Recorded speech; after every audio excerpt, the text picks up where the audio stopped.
Hey all. So today we're talking about state and local politics specific to Nevada. Um, right, because I consider this a part of really that module 3A on federalism.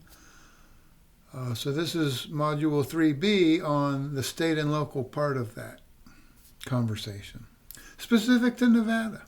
Remember how I said, right, this is a 4 credit course because one of those credits is for Nevada politics? Well, here we are. Um, all right, so things to think about when we're thinking about state and local politics in general and specific to Nevada. Um, right, I guess number one would be, right, under the U.S. Constitution, state and local governments have no standing at all. They're not even mentioned in the Constitution, except in the 10th Amendment, where it talks about powers not given to the national government nor denied to the states are reserved to the states and to the people. It's never been totally clear what that and to the people means. We basically say, states' rights. All right. And local governments, right, are certainly not mentioned in the Constitution at all. But states have found it, right, convenient, correct, appropriate, efficient to create all sorts of local governments to deal with local issues. So Nevada, like every other state, has devolved a lot of power down to local governments like the city of Las Vegas, city of Henderson, Clark County, Reno, Sparks, Pahrump, on and on. So we call local governments, right, creatures of the state. And the states like to say, we brought you into this world and we can take you out. Well, technically, states do have significant power over local governments, although not that much, generally speaking. And it's usually not wise to do that anyway, to take out local governments. So the general relationship between states and local governments is called Dillon's rule. And it's the idea that when there's a clash between state and local governments, generally the states will prevail. You know how we said, right, that when there's a clash between the national government and the states under the Constitution, we have something called the Supremacy Clause? So that generally when that happens, the national government will prevail. There are significant exceptions to that, of course. But generally, right, that's the case at the national level. It's also the case at the state and local level, Dillon's rule. All right. Examples of that. Some years ago during the recession, there was a sense that the city of North Las Vegas was about to go bankrupt. Right, revenues dropped, spending went up because so many people were in trouble. North Las Vegas was not well positioned to begin with. In terms of our other cities, right, they are the least sort of economically viable of the cities. So they ran into serious fiscal problems pretty quickly with the recession of 2007, 2008. They were close to bankruptcy, and Nevada said, state of Nevada said, we're going to come in and take over your finances because you're in trouble. We're going to take over your finances. And we're going to bring in someone from the state, from the governor's office, and they're going to set your tax rates and they're going to set your spending patterns, right, to fix your problems. States generally don't like to do that because these problems often run deep and they may or may not be able to fix them, and it's not very democratic in a way to take away power from local elected officials. So states really don't enjoy doing this, but in great sort of distress, like in this case, they can do it. Dillon's rule. Right now, North Las Vegas was able to dig their way out slowly from the recession, and now they're doing fine. So they avoided that fate. Detroit, some decades ago, didn't avoid that fate at all. Right, the city of Detroit was taken over by the state of Michigan because they were bankrupt. They actually went bankrupt. I don't know that's ever happened in our history before that a major American city went bankrupt. So the state of Michigan came in and took over their finances for a period of time, get them back on their feet. Dillon's rule. It's also the case that from time to time, states will take over what they define as a failing school district. I know that had been threatened here in Nevada at one point, that the state was going to take over CCSD. They ended up not doing that. But that does happen in other states for sure. And again, right, states are loath to do that. Because imagine, right, state of Nevada takes over CCSD. They inherit all of the difficulties and the problems of that sprawling and very large school district. They may or may not be successful at making it better. And you're taking away local control. So they try to avoid it when they can. So that's a critical thing to understand here. Also, I would say it's worth knowing, sort of fun facts to know and learn. What are the important local governments here in Nevada, especially here in southern Nevada? Clark County is the big one. Clark County is the big one. And the reason Clark County is such a big deal is because, right, I think I had mentioned this earlier in the course, developers, early days, right, initially began developing Las Vegas within the city, Fremont Street. All the casinos, right, all the hotels were there, subject to city regulations and city taxes. Developers slowly came to realize, dang, if we want to escape these city taxes and get free of city regulations, we need to start developing properties outside of the boundaries of the city.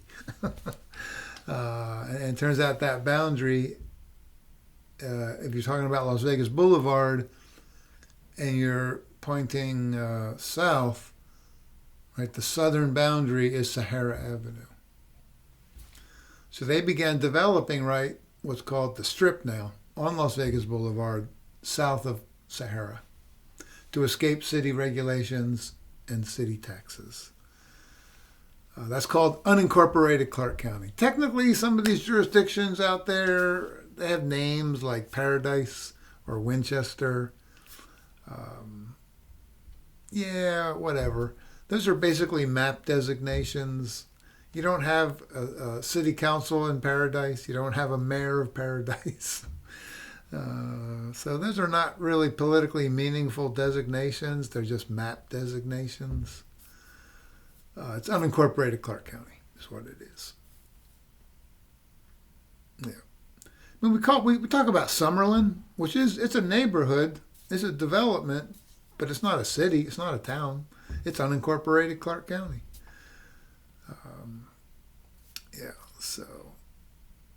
So that means, right, that Clark County gets the local taxes from the Strip, which are substantial. They get those local taxes. So Clark County, therefore, becomes a very big deal. They have a multi-billion-dollar annual budget. I'm not making that up. It's a huge budget. They employ tons of people. They have a beautiful building at the intersection of, Casino Center and Bonneville, I think it is. Some have called that the most architecturally interesting corner in Las Vegas. You got the Lou Ruvo Brain Institute, designed, I think, by Frank Gehry, the famous architect, the melting brain motif. You got the World Market Center, its own thing. And you've got the Clark County government building. It's kind of low-key, but it's impressive if you look at it closely. It's designed to sort of blend into the desert landscape, but that's a very well-designed, very expensive, very large building. They have a big budget. They do a lot of things here. So they're the big 800-pound gorilla in the room in terms of local governments in all of Nevada. And then you have, right, the obvious ones here in the valley. You got City of Las Vegas. You've got City of Henderson, City of North Las Vegas. Fun fact to know and learn. The biggest city in Nevada by population, by far, Las Vegas. I think city proper is around 600,000 people. City proper. City of Henderson is next, interestingly enough, I think with about 375,000 people or something like that. They have big boundaries geographically. It's a little weird to talk about Henderson as encompassing not just Old Henderson, Water Street, but also Lake Las Vegas is within Henderson because they have huge boundaries. Anthem, Seven Hills, right? Oh, it's in Henderson. Green Valley in Henderson. So Henderson has a large population because they have large boundaries. Sometimes population is an artifact of how you drew your boundaries. City of Las Vegas has tighter boundaries than Henderson, I believe. North Las Vegas is number 3. And number 4 is Reno. I think Reno and North Las Vegas are very close in population, but North Las Vegas is a little bit ahead. So the 3 of the 4 biggest cities are right here in the valley, which makes sense, right? About 80% of Nevadans live in the valley, 20% up north. So that kind of makes sense. Those are the big local governments here. Then you have an important regional government called the Southern Nevada Water Authority. Need I say more? They're super important as a local government. Their job is to guarantee a supply of water for the next 50 years, and they update that plan every year, although they're also making predictions about the future, which is, a little bit, not always going to get that right. So for now, at least, SNWA is telling us that we have a reliable water supply here in the valley for the next 50 years. Maybe. Maybe we do, depending on a lot of factors beyond human control. Some of those are within our control, like water conservation, but a lot of it's out of our control. It's effectively, climate change, drought, increasingly hot temperatures. Okay. What else do I want to say here? And we're also going to cover in this module, right, how the state of Nevada raises revenue, how it spends revenue, how local governments raise revenue, how local governments spend revenue. So that'll also be part of the convo. I keep thinking there's something I'm leaving out, dang it. And we'll see, by the way, that there's an interesting twist with local government here in the Valley because of Senator Harry Reid from back in the day. He was a powerful senator, Senate Majority Leader for many years when Obama was president. He brought a lot of bacon home to southern Nevada and Nevada in general. That's the advantage of having a powerful senator. They can do things. Even if you like him, you don't like him, man, he got a lot of things done for the people of Nevada because he was powerful. And part of that was the Southern Nevada Public Lands Act, which says that when the federal government, right, which owns about 80% of all land in Nevada, when the federal government sells land here in the valley, which they do every year, they have auctions, BLM auctions, Bureau of Land Management auctions, just had one recently. They sell land here in the valley to private developers.